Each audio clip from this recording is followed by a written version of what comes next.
Beyond Resilience is a series of curated conversations created by Firelight. Beyond Resilience does a lot to keep people connected and keep people talking about films or talking about issues, connecting our filmmakers and other filmmakers together. We wanted to create a space where our community, that is BIPOC documentary filmmakers, could lead a conversation. We have to do a better job of knowing that films aren't just what we can physically see on the screen. It's about the people that put in the blood, sweat, and tears behind the scenes. Knowing that what you're so passionate about, someone looks at as unmarketable or niche. Who's the audience for this? Who's going to care about this, right? And those simple things that people say are like daggers to you. I think that is the part of the violence of the model minority shit, that it like shaves away our history of resistance, of rebellion, of ferocity. We have always resisted. We have always fought back in many different forms. It's an evolving form. You have to evolve, or not you will stagnate. You have to have intention to change, and you have to understand that you're not changing to try to give anybody a gift, but you're changing so that you can do your job better. What we're asking for is just proportional access, proportional resources, proportional marketing money, so that it does actually meet its mission, so that it does actually lean into the diversity of perspectives. I hope that Beyond Resilience will keep its edge, will keep pushing the boundaries of the conversations that we need to have, and will keep growing its audiences, pulling in new people from the industry, outside the industry. It continues to be a space where people can have a BIPOC creator-led conversation. That is what it's about.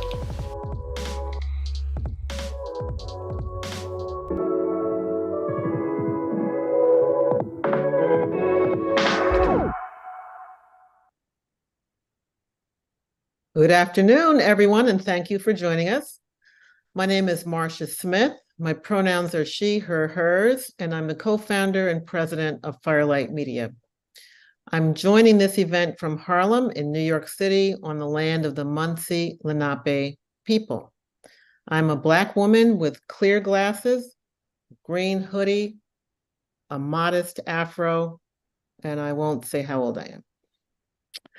Today's event, provocatively titled Let's Talk Money, is really intended to be a discussion about the current state of the film and television industry as it relates to documentary filmmakers and the documentary field more broadly.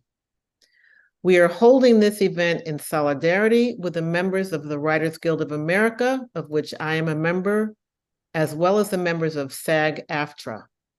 These union members, who have been on strike for several months now, are fighting a battle whose victory would benefit us all.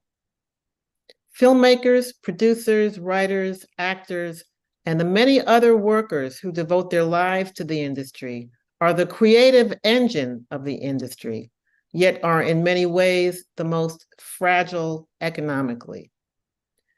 Today, we are facing unprecedented demands from studios, streamers, and distributors with, I should say, next to no transparency. Increasingly, we are asked to do more, to produce more quickly, more cheaply, for less, with less autonomy, less long-term ownership or stake in our own work.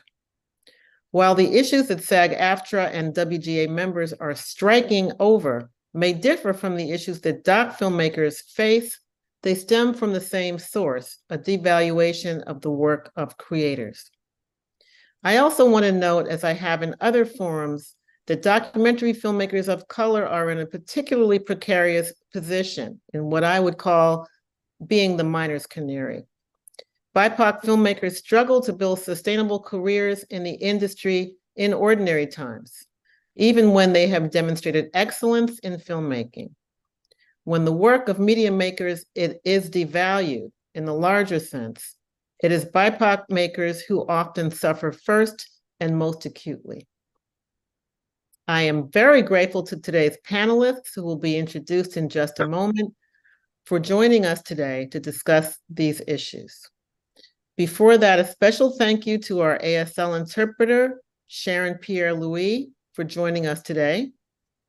For closed caption services, please see the lower right-hand corner of your YouTube screen. I also want to extend particular gratitude to today's moderator, Charlotte Cook, who has been a long and steadfast supporter of Firelight Media and our community of filmmakers and a good friend. Charlotte is the co-founder and executive producer of Field of Vision, an organization that supports and commissions filmmakers and artists to make short-form, episodic, and feature-length nonfiction films that use innovative and artistic ways to explore contemporary global issues. Prior to co-founding Field of Vision, Charlotte was director of programming at Hot Docs. She's currently a programmer at CPH Docs and recently produced Do Not Split, for which she was nominated for an Academy Award. Please join me in welcoming Charlotte Cook, who will introduce our panelists. Hey, thank you so much for having me. I've always learned that when I'm asked to do something by Firelight, I say yes. It's truly life-changing every time I engage with this organization. So I'm so honored to be here. And especially supporting the Beyond Resilience series. It's been amazing since the beginning. I've been there since day one. I'm so glad you do this. So thank you for holding this event. Today's conversation feels very critical. And I could not be more excited to kind of try and meet the moment in this conversation about how a filmmaker today might chart a sustainable career in the industry, especially as it continues to shift in terms of editorial priorities and business models. Joining me for this discussion is Deborah Esquenazi, a two-time Emmy-nominated Peabody-winning film director, screenwriter, investigative journalist, all-round amazing. I mean, what a list of things to be so good at, and a Firelight Doc Lab alumna. Her debut feature, Southwest of Salem, garnered the aforementioned Peabody along with a Critics' Choice Award and GLAAD Award, and helped exonerate 4 women who were wrongfully convicted of a crime. She's gone on to create or support short and feature documentaries, produce radio programs and narrative works, and is currently back in the director's seat for a film about one of the longest awaiting exoneration defendants in Texas. Tommy Oliver is the founder and CEO of Confluential Films, a production company and financier devoted to championing authentic and culturally specific stories. Most recently, Tommy produced The Perfect Find for Netflix, starring Gabrielle Union, Keith Powers, and Gina Torres, as well as 4 films that premiered at Sundance this year. Tommy's past projects include the AFI Fest audience winner, Juice WRLD Into the Abyss, and the critically acclaimed HBO documentary 40 Years a Prisoner, both of which he directed, produced, shot, and edited. Another multi-talented, incredible person. Tommy is also a member of impasse, PGA, the WGA, the DGA, and the Television Academy. And last but very much not least, Jameka Autry, who is also a dear friend. Jameka's documentary storytelling work centers around the themes of underrepresentation and invisibility throughout features, shorts, and series. Films of which she has been part of include Through the Night, Love Gilda, Annie and Joe, and We the Animals.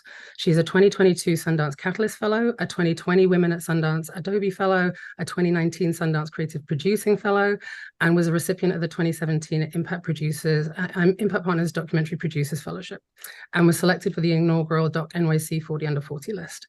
And in 2022 was selected for the prestigious Ford Foundation Just Films Rockwood Fellowship. Jameka is also an adjunct professor at Columbia University School of the Arts and attended Duke University Center for Documentary Studies. So we have the best panel of all time here. It's incredible. So I'm so grateful for them all to be here. So I'm going to start off, as Marsha mentioned, in this moment we're in, months into the strikes from the WGA and SAG-AFTRA. In the early days of the strikes, there was a lot of kind of buzz, press, talking about this moment and how it affected the documentary field. And I think there has been some part of our field who felt that it was a moment of opportunity, which I personally struggle with, because I feel like we should very much be in solidarity and see ourselves as part of a collective industry. But we also exist in a world in which it's very hard to get these things made. And so it's understandable that some people felt that way. A question for everybody. Do you feel like that has been proven to be true? What do you think, as nonfiction creators, we should see this moment as, and also the moment that will come from it? Is there a tension in being approached in this moment for work, or even are we seeing that absolutely hasn't been the case?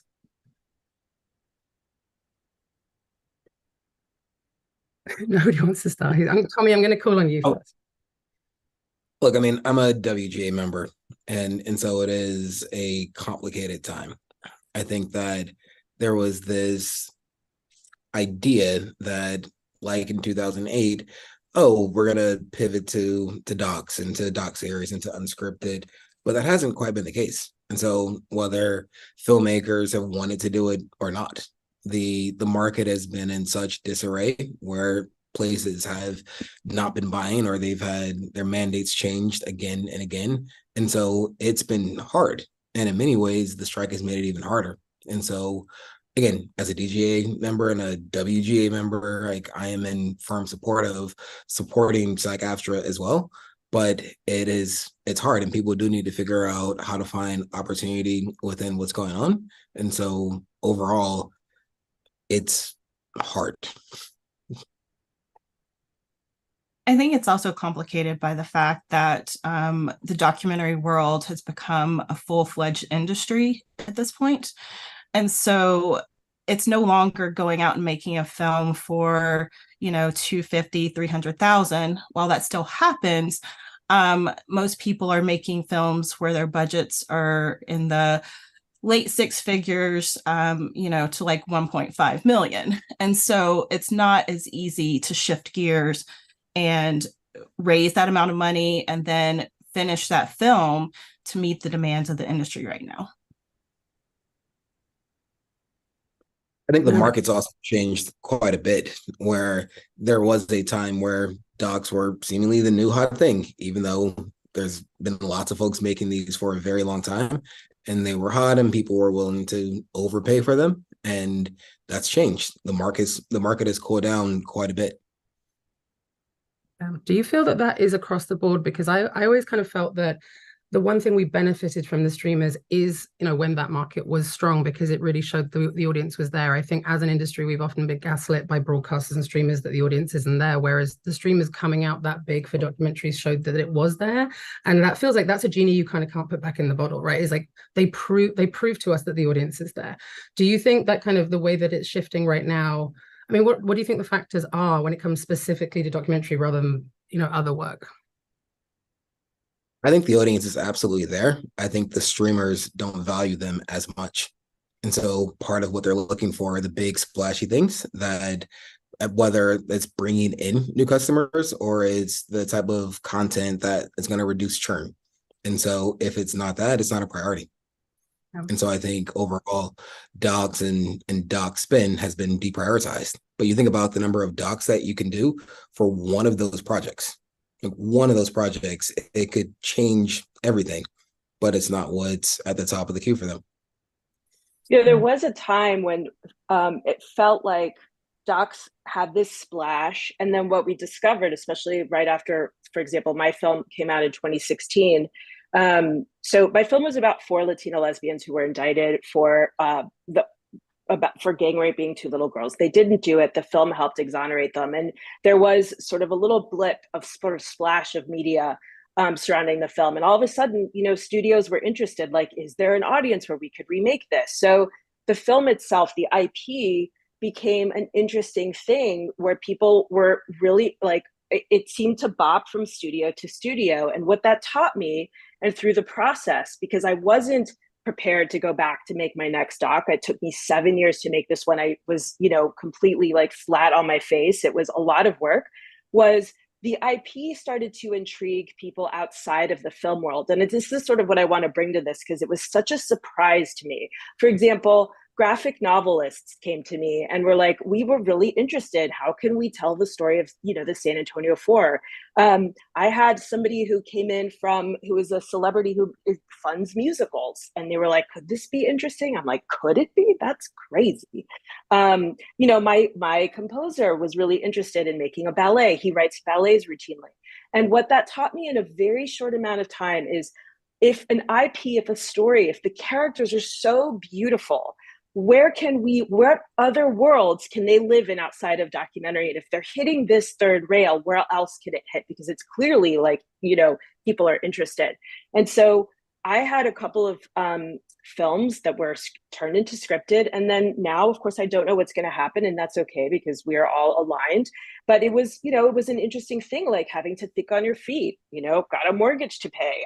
The doc raising equity, like, okay, if I'm going to go on to the next doc, where can I be certain I'm going to be raising the next amount of equity? So I felt a little bit like wow, like I'm not going to build my house on the highs and lows here, is what it felt like. Like suddenly you're the big thing. Suddenly, like nobody's going to be interested. And I just was like, maybe the best thing to do is re-examine the IP I have and where those stories can be told in different formats. Because if I'm going to build a sustainable career, it can't just be for me and the kind of films I make, which take a long time in terms of investigative films, to just be in the doc space. So I learned over the last 5 years, I feel like I've learned a ton, and it's been a slog and exhilarating at the same time. But I was prepared for this moment in that sense when the strike hit, that this time might be coming. Interesting. Yeah, and I really want to dig into a lot of what you said, and we're going to kind of come into that. But also, kind of, you've led me into a question I want to ask around. Your film took a long time to make, as all films take a long time to make. We're existing in an industry now where the priorities shift, and we have to address, what is being funded. We can't avoid that. But how do you also, knowing that, when you start a project, it's going to be years before that you're actually really taking out. I mean, Tommy, it might be different for you in terms of how you kind of approach early on in terms for funding, but for a lot of filmmakers, it's when they're finished, or at least later on, that they're looking to sell their film. And it's very hard, I think, for filmmakers to even try and anticipate where the market will be when they finish that film. We've seen over the last couple of years, some of the streamers will go big at festivals, buy a ton of stuff one year, and the next year go, no, we're making everything in-house. And so if you're in that off year, you could have sold your film for millions of dollars the year before, but have nothing now. And you can't predict that timing based on what the film needs. We have to make the films according to the needs of when they're going to be ready. So, we're also hearing lots of the kind of more commercial independent studios really going towards episodic, stopping doing doc features because that's what they've heard the streamers do. But again, what happens if next year they go back to features? So how do you all kind of even approach making work in this way where, you're starting now, but what will it look like? How do you even anticipate that? Or even, are you talking to people earlier? Are you stopping on projects if you're not sensing that? I mean, I'd just be curious to know. I mean, I know I develop I feel like I develop a lot, especially for me in the scripted space where it's funny because over there they call it development hell, but for us it's really post-production. Like, where's the story? Where's your equity? Like, how are you gonna pay for this thing? Not the casting part, but I feel like I learned how to have a couple of different stories that I could be writing simultaneously in order to make a living. But again, we don't, one moment you have this great attachment, that attachment leaves. So I do think just to be sustainable, to have different sort of projects, those wheels spinning. And I know that's true in the doc space. We've had to have that in the doc space as well. For us, it's maybe a little different, where the stuff that we believe in, we want to figure out how to do. And I think it's kind of hard to just chase the market. At the same time, we can't be ignorant of it. And so understanding where the trends are, understanding who's buying and why, and trying to figure out if a project has the opportunity to evolve or to pivot in a way, because nobody wants to work on something that doesn't actually get seen or doesn't actually wind up with the best version of itself. And so we are constantly talking to the buyers and to the streamers and to the sales agents, and talk to one today, talk to one yesterday, I'll talk to them tomorrow. And it's about understanding where things are as we're working with filmmakers, as we're developing stuff, trying to figure out that path to get things made. And so we do produce and finance, and stuff will fully finance, or stuff will finance for development. But all of it is with an eye toward being able to get something out. And so it's not about doing stuff just because, and even for the things that are meaningful, it's still so that they're actually seen, and so that we can figure out the best way to find the right home. Because if we're not thinking about how to do things well and how to make money on them, we don't get to keep making them. And it's hard for the industry. And so for us, it's being as close to it as possible, but not allowing that to fully dictate what we're doing. Yeah. I think as an independent producer, you still have to continue on with the projects you believe in. I've had many projects that don't quite meet the mandate of what's getting bought today, but it's a project that I believe in, and I still move forward with it. I will say that I have had to become a little bit more streamlined or picky about the projects that I take on, because there's not as many financial avenues as I think there used to be in this market. But that being said, right now we're in this moment of true crime and celebrity, but, you know, in a year from now, we might be in a moment of investigative storytelling. So you just have to continue on with the projects you believe in and hope that the market will meet you. I think one last thing about that is that it's really dangerous to try to develop where things are right now, because when you do that, you wind up typically being behind the curve. Because, oh, this is what everybody wants. And then by the time you get there, they've bought, to your point, all of those things. And now you have something you spend all this time on trying to chase it instead of doing the version that you're really passionate about and just being aware of what's going on and being aware of how to maybe make it slightly more commercial or try to figure out a way to make it work. And I want to kind of use this as well, because I know that we're talking a lot about streamers in the commercial space, but I also do want to bring in kind of the nonprofit and public TV space into this, because, you know, we've lost a lot of nonprofits and nonprofit funding in the last couple of years. The fluctuation in funding and really burnout, I think, for a lot of the staff working in that space has been a huge factor of that. For me, obviously, Field of Vision, we just went independent, and in doing that, that moment felt very urgent to like champion the nonprofit space, and the early support that you can give, the granting, the non-commercial perspective, where you're making films for a different kind of reason, and giving filmmakers space to do that. Likewise, public television has kind of been the heart of the documentary landscape for many, many decades, especially in audiences and where films can live on in the long term. As we've seen the rise in kind of the commercial sector, the support for nonprofits kind of felt like it was being reduced. You know, it's not the same scale. And of course, you're going to go where the scale of support is larger. So I think everybody understood that. But I think maybe people didn't see how vulnerable the nonprofit sector was in that moment. And the pandemic really showed us that.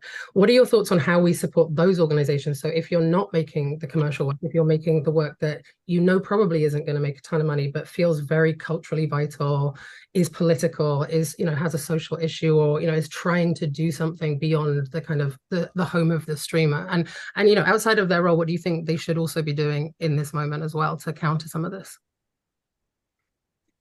I mean, I feel like I wasn't able to sustain a career from getting funding. It was they take too long and they take a long time. So, you know, when I was first starting my career, those worlds were vital. And I see them as like a place where you can make more experimental and radical films. But I wasn't able to make a living from just grants. 6 months to wait for an answer when my story is developing was extremely challenging for me, especially when it was like a story that was unfolding. But I just would love to see how others have kind of handled that in terms of, you know, can you make a living? Maybe there's something I didn't understand, you know, because I do think it's beautiful and wonderful to invest in our nonprofit. So I wasn't able to, unfortunately, use it as a full-time world.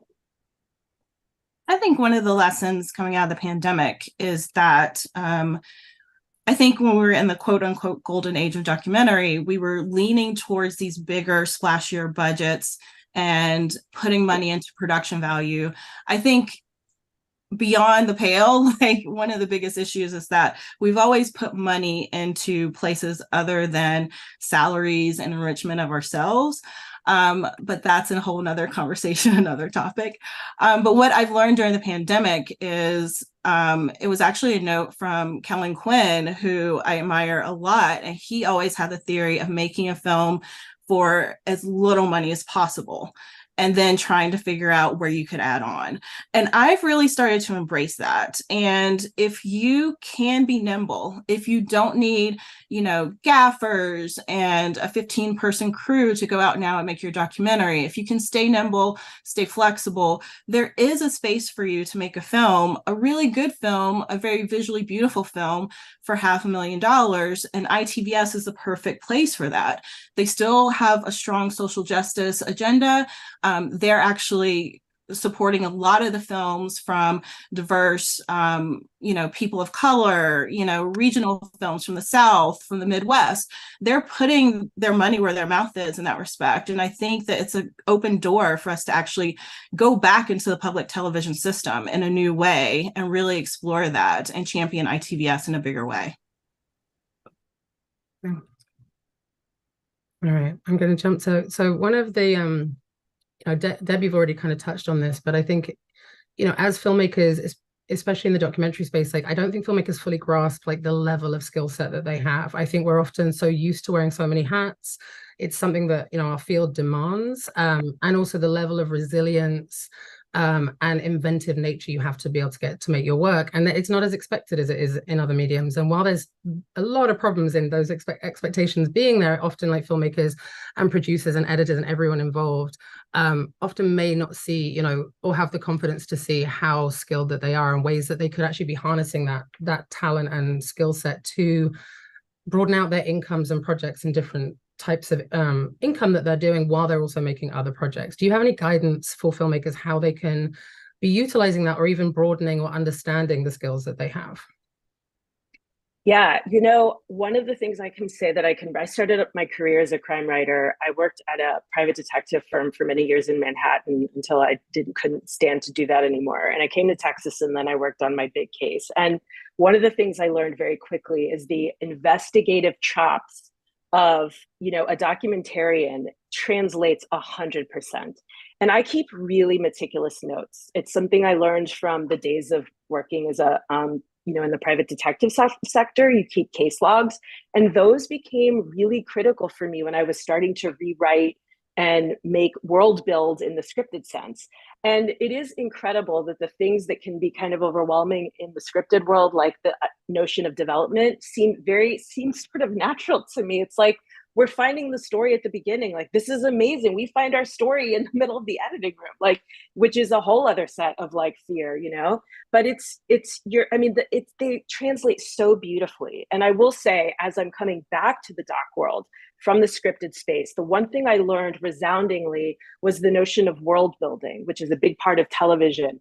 And I came back to doc and I was like, wow, I'm always trying to, as an investigator, and this was my sort of fault, not knowing better, is that I don't spend enough time world building the way that I did in the scripted space. So I now this new film that I'm doing, I come with a whole different sense of storytelling, and with a sense of something like new, a new style that I could bring. Not to mention, I just feel more confident about it. The process is really exhausting. It's scary, especially when you're taking other people's money. It can be overwhelming. You make demands like, wow, wow, we're borrowing that much. It can be overwhelming. And so just having a little bit of like, I got this. I've been in this space in many different arenas, and it just feels really nice. And in terms of like, I also want to say, because it happened to me that, none of our stories ever die. I want to tell you a quick story. So I used to work at the Village Voice, and one of my kind of big stories, this was to me in my mind, my big splashy debut, right? It was going to be the cover story. Well, last minute, my one subject decides to book it, completely ghosts me. My story falls apart, as does my heart. But one thing I discovered is years later, 15 years later, I pulled out all the notes and I wrote that as a script, and I got equity to do that. And so the things that I thought possibly like were dead, actually like were legitimately I could use now in a different space. So it's, again, to me, thinking about the way IP in a whole new way, not just in the film world, because I am in a little bit of a panic about where we are, for docs too, because as we say, we can't be blind to what's happening in the scripted side.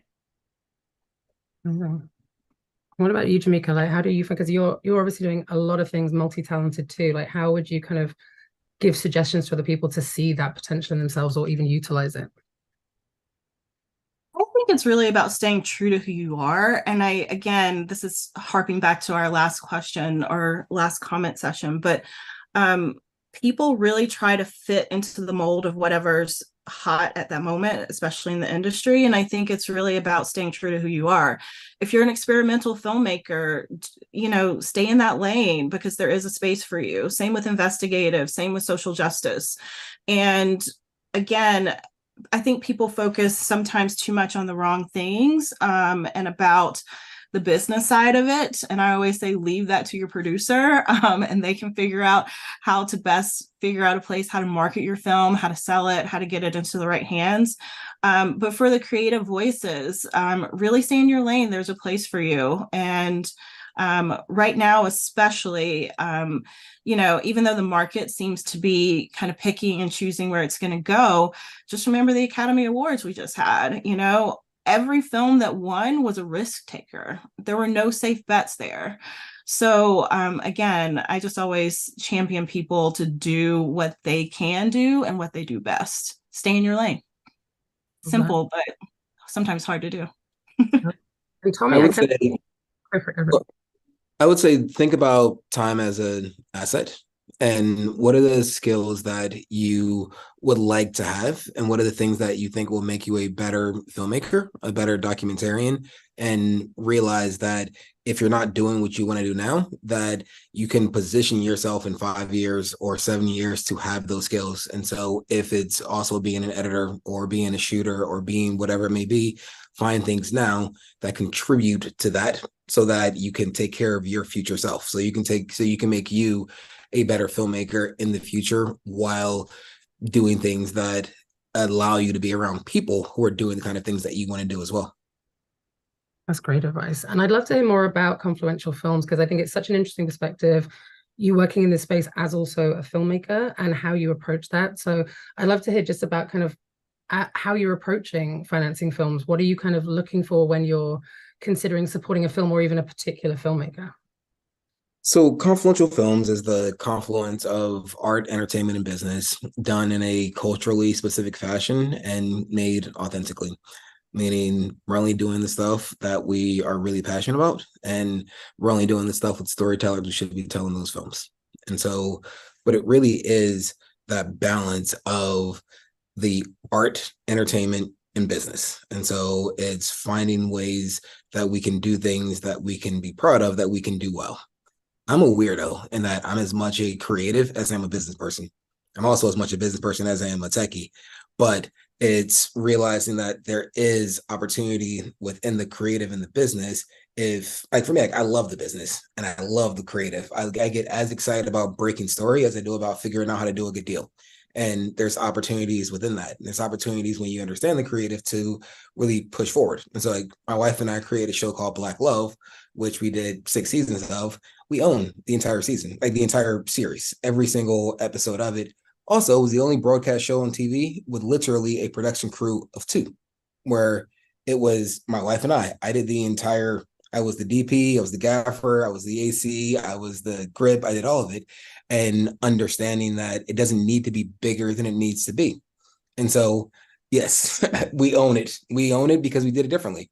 And so we shot the entire first season out of pocket, and we were scrappy with it. We were creative with it.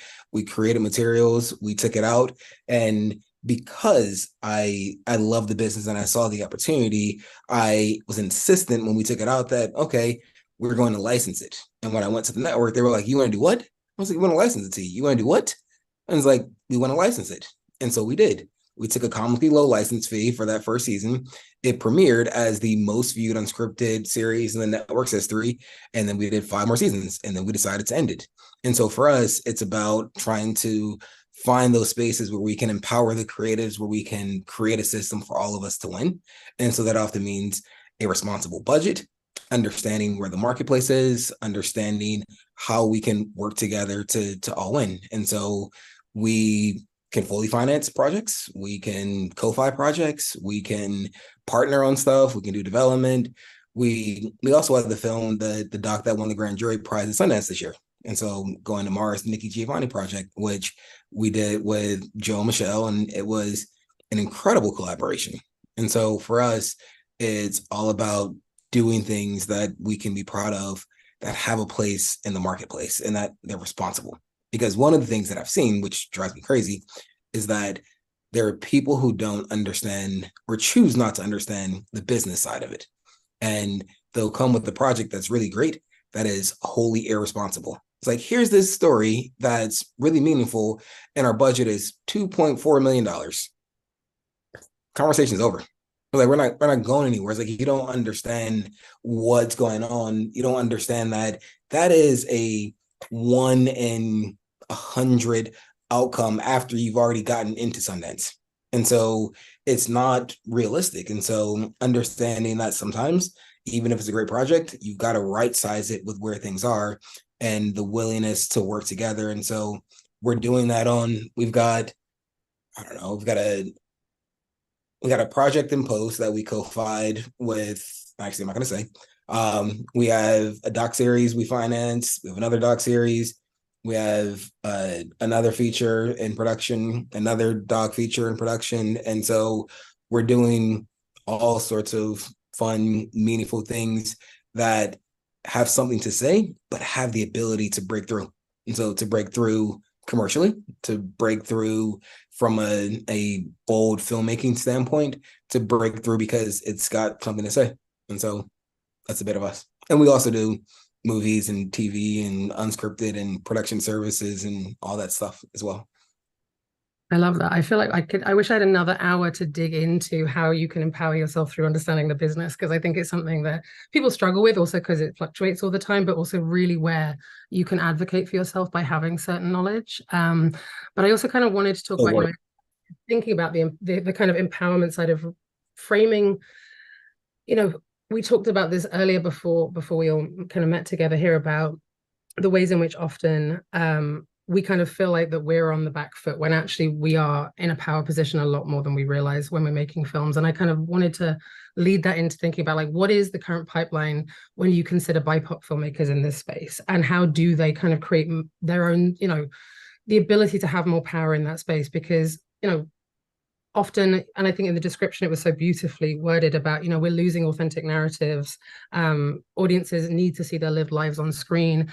In this moment, how do you feel that is sitting where, how can BIPOC filmmakers be championing themselves and advocating for themselves more in this particular kind of scenario we find ourselves in? Look, when times are bad, BIPOC stories, BIPOC filmmakers are often the ones that are disproportionately affected. And I think that's happening now.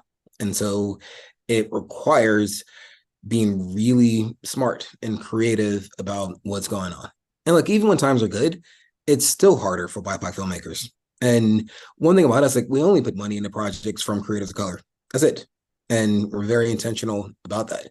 And we also put money into projects from women far more than we do anybody else as well, like wanting to make sure that we are telling stories that are representative of us. But it requires understanding that we have to be fluid, that we have to adapt to the market, that we have to really know that if we're not, there are things that you can be precious about, and there are things that you can't, because you can be precious about something and all you have is a story that will never get told. And so figuring out those pivot points, figuring out those things that are really important, and that comes from informing yourself. And so reading and understanding the business, like, you have to understand the business, and not just business, but the business of documentary filmmaking, understanding who the buyers are, understanding who's gone away, understanding the types of deals that are available, understanding the price points for different types of docs, understanding the different levers. And so the first feature doc I did was a doc called 40 Years a Prisoner, which was not necessarily a big story, but it was really meaningful. But I worked my behind off to bring in Common, John Legend, Questlove, and Black Thought as EPs before I took the film out, because I knew the film was good. I knew the content was good, but I knew that the partnering with folks like that, when I went out, HBO, which is where we landed, oh, guess what? Those are people who can help with marketing the film. They didn't change the content of the film. They didn't change whether the film was good or bad. They were partners, but it's the ability to generate a conversation or to generate press and those types of things, where as a filmmaker, I'm thinking about that before I ever go to market, because I know that the networks are going to think about that. And not just the networks, it is thinking about the marketing department within a company, because they're thinking about, okay, this thing may be good, but who's going to see it? How's it going to be seen? And we can't just sit back and pretend that that's not part of the conversation. Where you can, but it's at your own peril. I think that's such a good point. And I think we're also seeing those marketing departments, awards departments, PR departments having more say in what is being bought as well, that I think we have 100%. Yeah. Jameka and Deborah. 100%. And people can not like it all they want, but it's the reality. It's the reality of it. One of the things that's been on my mind is, I have loved and enjoyed and have always sought to be on, like HBO or these big sort of premiere ITVS, PBS, like these places where we know there are ethical standards and there are moral standards. And when we create from that place, we know we're making the most morally authentic piece of work. But as of late, because of, the fears that I've been feeling from the scripted side, I have been wondering, mostly to myself, but I'm so curious from other people on the panel, about the role of something like a YouTube, because I see people make full careers and I realize, like, is the reason we are so drawn to these streamers because it is more prestigious? Is it because we think we'll get more eyeballs? But is that always the best business decision? And, I've always sought sort of the more prestigious stuff because of those ethical standards, but I'm wondering, why I'm asking myself that constantly, like, is that a bad business move? And Tommy, I'm just curious if you and Jameka, if you guys have ever thought about that. So I'm because this is on my mind right now with how things are in the market. I have, but you want to go first? Go ahead, you can go. I'll jump in. So I think it's a really good question. And I think that, look, there are those of us who have a bias toward whether it's a big brand or a legacy brand. And I don't know, HBO was and is gold standard in docs. And so it's like, okay, we want to go there. And what it does is it imparts a signal that we believe in this film and that it is a stamp of approval for the film, and then maybe a tacit stamp on the filmmaker. And it makes it a little bit easier to get press, or makes it a little bit easier to do the next movie. And it goes back to thinking about, what are you actually trying to achieve with a given movie, or what are you trying to achieve as an individual? And making sure that you are clear on that. And so if what you're trying to do is reach an audience, you can do that on YouTube. You can do that on Tubi. You can do that on Pluto. You can do that on all these other platforms. But if you're not being true to yourself, and it's like, yeah, you want that, but you want to see that HBO logo. Like you want that, then it's perfectly okay. Like, you just have to know, am I trying to reach a big audience? Am I trying to make money? Am I trying to do whatever it is?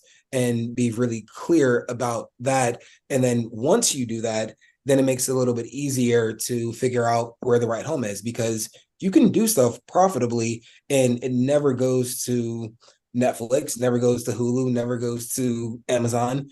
It requires a different level of approaching the marketing and the outreach, because it's more on you. Because that's the other thing, when you have these places, you have a team and you have folks who do this for a living, versus, well, now, we're doing this in an indie way, so let me figure out how to do that, which you may not know how to. But if you want to, there's a huge opportunity, because there are a ton of case studies where you can see things that have figured out a creative way to monetize through Patreon, through YouTube, through whatever. And you see that, oh, in 10 days, this movie did $1.5 million. And guess what? They're not splitting that 50-50, or they're not, it doesn't turn into Hollywood accounting where you get nothing after it. That's right. But it all comes down to what you want and being able to articulate what you want and then solve for that. Yeah, I think in this moment, we're going to see a huge rise in self-distribution. I mean, I think that was a big thing in the early aughts, but I think it's going to come back because streamers might not be buying what you're selling. And that doesn't mean you shouldn't make it. It just means you need another avenue to get it out to the people. But I also think Tommy, just to jump on what you were saying, people, I think that we as filmmakers are geared towards recognition and awards, and we don't even realize it sometimes. And so everyone is looking for like the stamp of approval. And usually that stamp of approval comes from a Netflix or an HBO or this big brand name. But that might not always be the right choice for you and your film. If you want to have a huge impact campaign, some of these places are just going to throw your film up and it's going to get lost in the algorithm and never heard from again. So you really, really have to be clear on who you are as a filmmaker, what you're looking for and what your goal is. If your goal is to change the world and make a social issue film, maybe, you know, some of these streamers aren't the right place for you because they're not going to allow or put money into an impact campaign. And you're going to have that flash in the pan premiere. And if it doesn't hit the top 10, it's going to get lost and never heard from again. And so you can continue to throw money into an impact campaign, but people aren't going to know where to find your film because it's buried. And you really, really have to be clear on who you are. There's absolutely nothing wrong with saying, I want awards. It's my time to shine. I respect that a lot more than you telling me you want to go out and change the world, but have zero interest in putting in an impact campaign or putting that to work. So as a filmmaker, really be clear on your goals for not only the film, but for you in general. I would just say, though, that this is, so Going to Mars went to HBO. This is our third film in a row with HBO, and all three of our films are impactful and they deal with real things, from social justice issues in 40 Years a Prisoner to the things that in Juice WRLD, which is a tragedy and not the traditional story you would see from somebody like him. And I went all the way there and they were entirely supportive of it, through Nikki Giovanni in a completely different way to approach her. And so they have been nothing but supportive. And sometimes it's a really, really small bullseye, but it is possible. And it reminds me of something that Scorsese once said, which was, in the studio system, you got to smuggle art. And so, like, you figure out how to make sure that that art or that social justice or that thing that's meaningful is in there, but it's wrapped in a way that is sellable or that's marketable. And so I think, as I think about it, that's probably one of the reasons why we have such a good relationship with them, where it's both. I'm not going to do something that's not meaningful. I'm not going to do something that's not actually telling a story that has real heart and complexity, but I'm also going to think about how we can get stuff out. And we're going to be a partner in that. Yeah, that's great. We're going to go to questions in 2 seconds, but I wanted to end with Jameka and the producer kind of experience right now. How are you feeling in all of this? Because, you know, I think there's so many good points there about the decisions you're making and the kind of, there's no right or wrong. There's kind of, this does this and this does that. How are you kind of navigating that? And also, especially films that are kind of featuring underrepresented voices, which you focus on, how are you making those decisions, and where, you know, what factor into those things, especially when thinking about, as an independent producer, sustainability for your career, but also the filmmakers you're working with? That's a really good question, a hard one to answer in this moment. I think that the one word answer is carefully. Everything is a very careful decision, not only because I feel like fundraising is, you know, getting much, much, much harder than it has been in years past, but you have to figure out the appetite for storytelling. And I also think that right now producers are having a moment where most of us are really overworked and burnt out. I mean, I know I personally am carrying 7 projects and I'm teaching. A lot of friends are carrying 6 to 10 projects, which is absolutely insane. And it's really because we've had a lot of producers leave the field and they've left to go on to become directors. And speaking of that, we have editors who are becoming directors and DPs who are becoming directors. And this is a real sustainability issue, but it's also a failing of our industry. And I think that until we actually expand and acknowledge that documentary is its own industry, its own business, and treat it as it is right now, meaning expanding the academy, creating opportunities for those that are below the line, we're still going to have this glut. We're going to have this glut of creatives that continue to leave, you know, what might be their true craft in order to search for that spotlight. And so, yeah, that's a long-winded way of saying producers are very overworked in this moment. Everyone's looking for a good producer. I know good producers are hard to find. And I don't know the way out of this. I know that there's a lot of work from Impact Partners and Sundance to really mentor producers to bring more producers in. But until we actually do something on the systemic level to change what's happening to our creative and our talent, I think we're still going to have this glut of people kind of leaving and jumping into the director's chair where maybe that's not the best place for them. So that's just a note. Soapbox moment. Love that. I'm good. We're going to turn to questions now. We had a record number of pre-submitted questions for today's conversation, and you already half answered the first one. So we've cut down some time there, which is amazing. Which was about how many projects you have going at the same time. But there was a second part to it, which is like, at what stages are those projects, and what are you finding with kind of your peers in the field of how you balance that? Yeah, you have to be really careful. I think COVID really messed with a lot of people's timelines, meaning that a lot of producers were able to manage a slate where you had some in development, some in production, some in post, and you're able to keep the lines flowing. And right now it's become a little bit of a jumbled mess. We're clearing the bottleneck just a little bit. But again, the goal is always to have a little bit of projects in each stage so that you're not competing against yourself when you're going out and doing fundraising or trying to find distribution. So yeah, a little bit of spreading projects throughout each of those creative stages. I personally can't tell you how many projects is the right number of projects. I don't think that I don't think that being overworked is really helpful for anyone. But I do think that we're in a moment where a lot of the, really good producers are carrying more weight than they should. So it's a moment. If you are interested in producing, this is a moment for you. You should jump in. We need you. Yes. From Elizabeth, I'm going to move on to a question from Jen, which is, I'm having more difficulty than ever trying to get distribution for my latest film. Are there any smaller or lesser known distributors that filmmakers should be looking at and considering, particularly anyone receptive to hearing from filmmakers directly without a sales agent or other distributor on board? And so I'm going to throw that to everyone, but I want to use this as a moment to really celebrate the smaller independent distributors who have been championing the kind of bold, riskier work for a very long time. There are places like the Magnolias, the IFCs, Kino Lorber's, Women Make Movies, Janus, Grasshopper, Dogwolf, all of those guys who we would be really lost without. So championing all of them, but would love to hear from you guys around what you're thinking about the smaller distributors.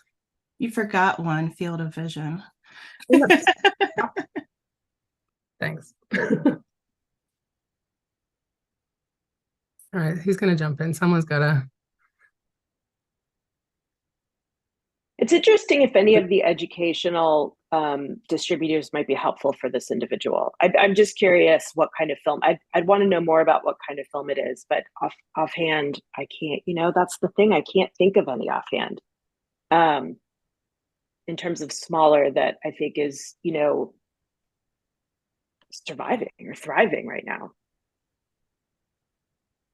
I mean, maybe I'll reframe the question a little bit, I think, because, we can find those online, I guess, a list and try and see what they pick up. But what do you see the benefits are of going with an independent or smaller distributor in this moment? Look, I think the best ones are the ones who are doing it because they're passionate about it, and they are going to offer bespoke hands-on service. And so maybe they can't offer a big MG, but they're doing it because they only take on a handful of movies, and the ones that they do take on, they craft something that is intentional and works for a film. And so going back to the conversation from earlier, it's about, what are you trying to do?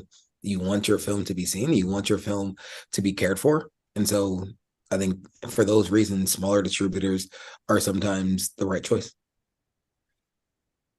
And are there other sales agents? I know that we have our list of the people we sort of always talk to, but I'm curious, like, why, there are other sales agents who do smaller, sort of more boutique films. I feel like one of the things I know is that while difficult, the sales agent is, someone who will help you sort of mine through the field. But yeah, that's a hard one without a sales agent, I think. Or even just, I guess, looking at the sales agents who aren't always US reliant. I think having international sales agents can be a phenomenal boost to a film. I'm trying to think also of, it's also worth just thinking of answering this question of looking at success stories. So I think about Fire Dai and Janice putting that out. They did an incredible job with that. Same as they did with Drive My Car last year. Like having a smaller distributor who just passionately loves your film. We had that with Magnolia and Riotsville, can elevate a film in a way that maybe wouldn't have happened when it went straight onto a platform. So there are some real benefits to like that distributor caring about that subject and what you're trying to do. Anyway, and I think, but in terms of reaching them, a lot of them don't take unsolicited offers. And so it's about figuring out how to be creative. Who do you know who knows them? Who do you know did a movie with them? Who do you know who you can track down? And that's sometimes part of our work as producers, to figure those things out and to not give up. That's so true. And we only have 5 minutes left, so I'm going to keep going. Question from Hannah. How do you build a career adjacent to working in independent documentary? Is it better for filmmakers to work part-time rather than taking full-time network gigs, for example? Yeah, that's tough. And teaching is the other one. I feel like for me, I wasn't able to just do one thing. I had to do two things. And when I saw my window, I was teaching, and I saw my window for my first film, and I was able to get enough grants and support that I could leave my job. So I would say, don't leave your job until you feel like you've got like that one ticket that's coming that is actually going to help. And at that point, if you feel really good about what you're doing and it feels authentic and there's potential to it, I took the plunge. But that was where I was in my circumstance at the time. Now I have a mortgage and kids, and it's a different, I can't quite do that pathway the way I could before. But for me, it was a simultaneous thing. I had to work part-time and also, make films slowly was the big one for me. I couldn't quite dig in the way I wanted to. So it took a lot longer than I think I would have liked. I think everybody's journey is their own, and there are things that work for people and things that don't. For me, I'm all for, if you have a plan B, you're probably going to follow on plan B.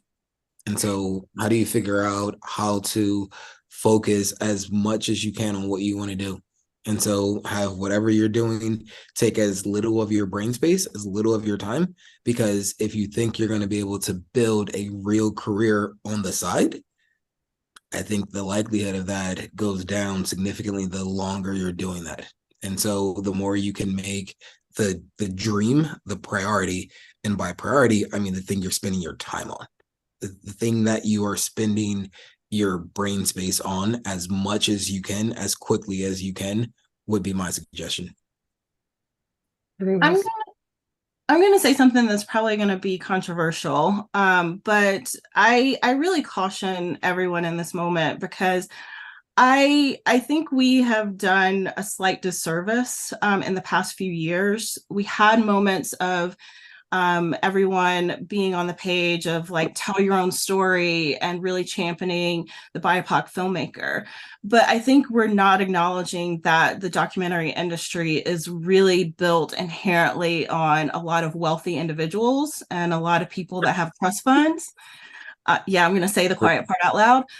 And so if you don't have that safety net, while you might have a passion, and while I want to help you harness your passion, I don't think you should rush into this industry, because there is not a financial safety net and there is not a path of sustainability that we have been able to build in the documentary community.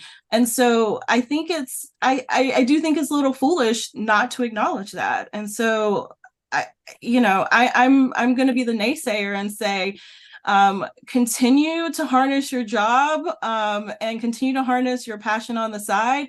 And at the moment that you know it's the right opportunity, that's when you make the move. But be careful, because, the safety nets are not built for everyone in the same strength and quantity.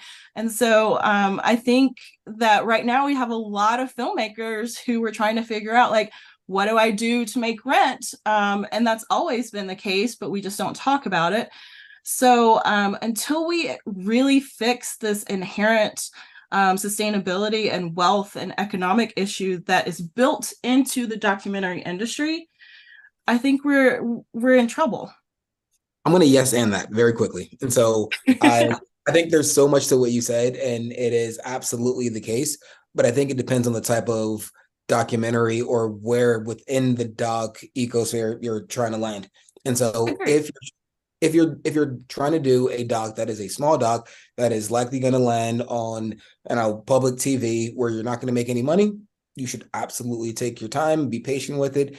But if you're trying to do something and you're thinking more commercially minded, and which I don't think is a bad thing, where you want to do something and you know that, oh, you can do this, and when it works, it can work big because there's still those opportunities in the doc space.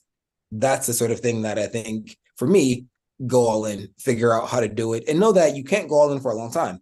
And so you have to have done the work before. I believe in luck being the intersection of preparation and opportunity. And so you go in and you put it down and you try to make a career out of it. Love it. I agree with those. And sorry, Charlotte, I know it's time to wrap. But I'm also gonna yes and you and say I agree with that inherently. But we're talking about lightning strikes, and winning the lottery. Those are your odds. And I think the average filmmaker right now is actually really struggling. And so you have to really be careful and understand that nobody's coming to save you. No, there's not anybody with a $10 million check that's running to come and fund your film. And so being careful with the decisions that you're making. That's my only thing. I agree that there's definitely exceptions to the rule. Definitely. We're running out of time. I'm a kid from the hood in Philly who knew nothing about this at all. And so I didn't come from money or a trust fund or any of these things. And so I just think that yes, you should be responsible, but there is something to be said about being really intentional about the risk that you're taking and not being afraid of it if you want to get there, because that is sometimes the difference between not getting there slowly or getting there quickly or not, and figuring it out. And so if you're going to fail fast and then adapt and keep moving. Yeah, I'm gonna end you there, and it's a great point to end on. And I'm just gonna end on two things. If we have young first-time filmmakers, well, not necessarily young, let's say first-time emerging filmmakers listening, is I think Jameka is really right in terms of there is a lot of people with wealth in this field. So the key is just do not compare yourself to other filmmakers. You may not know, they often don't say that they're there. So don't compare what you need and what your journey is and what the risks you can tolerate are with other people, because everybody has a very different financial situation. And then I also really want to end on, I know that we've been talking a lot and there's a lot in the documentary reporting going on about this moment being very, very difficult. I also want to say for people who this is new to, it has always been like this. Yes, I'm not diminishing this moment, but I've worked in documentary for a long time. There's never been a time where we've been like, it's great, we're stable, everything's working well. Unfortunately, that's a challenge of our field, but it's, it doesn't mean that we're not going to thrive through this moment and keep going. So I want everyone to kind of feel that that's where we are right now. And we're incredible at moving and being resilient in these times. So I want to thank everybody for such an incredible conversation. I feel like we could talk for 3 more hours and really helping people to think about a long career in nonfiction and supporting the hard work of BIPOC creators. And thank you for everybody watching. To learn more about the WGA and the SAG-AFTRA strikes and what's at stake for artists and creators, check out their websites. They have incredible information. You should go join the strikes if you want to, go in solidarity. They're at sagaftrastrike.org and wgastrike.org. And you can learn more about everybody who's spoken today in the conversation by visiting firelightmedia.tv and learn more about the work Firelight does. And also, if you want to check out what Field of Vision does, we're at fieldofvision.org. Thank you so much, everybody. This has been a great discussion.